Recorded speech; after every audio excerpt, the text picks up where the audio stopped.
জামাতের আমির ডাক্তার শফিকুর রহমানের একটা বক্তব্য দেখছি যে বাংলাদেশের সাথে পশ্চিম পাকিস্তান ইনসাফের আচরণ করেনি।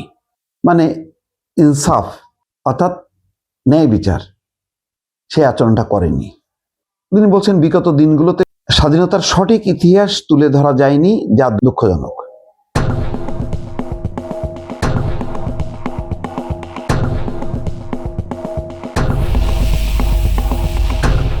এই যে দুইটা কথা বলছেন, একটা হলো পশ্চিম পাকিস্তান ইনসাফের আচরণ করেনি, এটা কি বলবেন? এখন ধরেন 2024-এর এরকম গণহত্যার ব্যাপারে আপনি কি বলবেন যে শেখ হাসিনা সরকার বা শেখ হাসিনা ইনসাফ করেনি? এইটুকুই যথেষ্ট, নাকি আপনি তীব্রভাবে গণহত্যায় অভিযুক্ত করবেন এবং তার দায় নির্ধারণ করে শাস্তি দিবেন? কোনটা? নিশ্চয় তাই করবেন। 24-এর এই 30 দিনের এই আন্দোলনেই 1,500-এর মতন লোক মারা গেছে, প্রায় 20-25 হাজার আহত হয়েছে।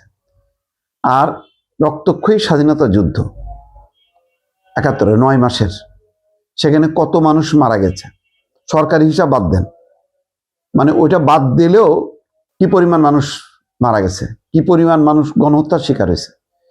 25শে মার্চের কালো রাতে বুদ্ধিজীবী হত্যা, সব মিলায় আপনি যদি হালকা করে বলেন পশ্চিম পাকিস্তান ঠিক ইনসাফের আচরণ করেনি, এটা হলো?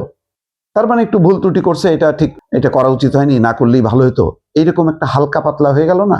কেন? কে বলছে এটা? জামাতের আমির, যে দলের সম্পর্কেই অভিযোগ আছে যে তারা এই গণহত্যার মদতদাতা, গণহত্যার সাথে তারা জড়িত এবং যুদ্ধাপরাধের সাথে জড়িত।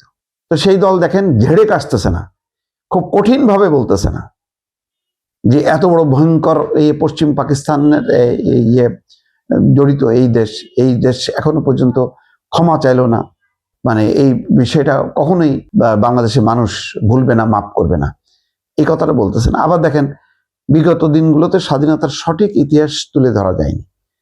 এই যখন সঠিক ইতিহাস তুলে ধরবে, যেই তুলে ধরুক না কেন, সে আওয়ামী লীগ ধরুক আর বিএনপি ধরুক, স্বাধীনতার সঠিক ইতিহাসের জামাতের ভূমিকাটা কি? ওই সময় 2জন মন্ত্রিসভায় ছিল, এটা কি সঠিক? 70-এর নির্বাচনে শেখ মুজিবুর রহমান আওয়ামী লীগ সংখ্যাগরিষ্ঠ আসনে জয়ী হয়। নিয়ম অনুযায়ী পাকিস্তানের প্রধানমন্ত্রী হবেন শেখ মুজিবুর রহমান, সেটাকে বানচাল করে ইয়াহিয়া খান যুদ্ধ শুরু করে এবং একটা গণহত্যা চাপায় দেয়, যার কারণে বাংলাদেশের স্বাধীনতা সংগ্রাম বা চূড়ান্ত মুক্তির আন্দোলন শুরু হয়। এইরকম প্রেক্ষাপটে জামাতের ভূমিকা কি ছিল? জামাতের ভূমিকা ছিল তো পাকিস্তানি ওই গণহত্যাকারীদের সাথে। তো সঠিক ইতিহাস তুলে ধরলে তো সেই ইতিহাসটা এখানে স্থান পাবে, সেটা তো জামাত ইসলাম ভালো করেই জানে। তো সঠিক ইতিহাস তুলে ধরাটাও তো জামাতের জন্য স্বস্তিকর হবে না। আবার এখনো ওই যে মিনমিন স্বরে বলতেছে যে সঠিক ইনসাফ করেনি। তাইলে আমরা যেখানে জুলাই গণহত্যার দায়ে আমরা বিচার করতেছি, মৃত্যুদণ্ড ঘোষণা করতেছি, তার থেকে কত গুণ বেশি গণহত্যা হয়েছে 71-এ, এই স্বাধীনতা যুদ্ধের সময় বা তার আগে প্রাককালে। তো সেটার কারণে আপনি খুব মিনমিন করে বলবেন যে ইনসাফ করেনি, ভাষাটা কি এরকম হবে? কেন? ওই যে কারণ আপনার নিজেরই সম্পৃক্ততা আছে, জামাতে নিজেরই সম্পৃক্ততা আছে, এই জন্য খুব জোরালো ভাবে বলতে পারতেছেন না যে জামাত ইসলাম মুক্তিযুদ্ধের দল, স্বাধীনতার দল, এটা যেমন বলতে পারতেছেন না, আবার এটাও বলতে পারতেছেন না যে ওই সময় আমাদের যে ভূমিকা, এই ভূমিকা নিন্দনীয়, আমরা এই জন্য জাতির কাছে ক্ষমা চাই, সেটাও কিন্তু বলতেছেন না।